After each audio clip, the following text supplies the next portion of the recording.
લોકસભાના આયાતી ઉમેદવારનો પક્ષના કાર્યકરો દ્વારા વિરોધ. લોકસભાના ઉમેદવાર ભીખુસિંહનું નામ જાહેર થતાં જ સાબરકાંઠા અરવલ્લીમાં ખુશીનો માહોલ જોવા મળી રહ્યો હતો. ત્યારે એકાએક ગ્રહણ લાગ્યું હોય તેમ શોભનાબેન બારૈયાનું નામ ભીખુસિંહના સ્થાન પર જાહેર થતાં ઠેર ઠેર વિરોધ જોવા મળી રહ્યો છે. 2024ની ચૂંટણીમાં ભાજપમાં અન્ય મુદ્દાઓએ પણ પક્ષ માટે ભારે કરી મૂકી છે.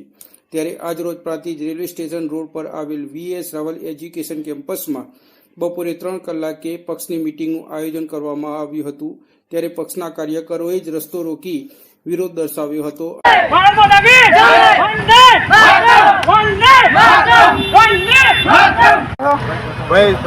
ભાજપના કાર્યકર જૂના છે એ જૂના કાર્યકરોને મિલી જે બીજા પક્ષમાં એના અંદર ટિકિટ આપી એના માટેનો મારો ઉમેદવાર બદલવા લેખિત રજૂઆત કરવામાં આવી છે. વિરોધ દર્શાવનાર કાર્યકરોનો એક જ મુદ્દો, ઉમેદવાર હટાવો, ભાજપા જીતાવો. ભારત માતા કી જય!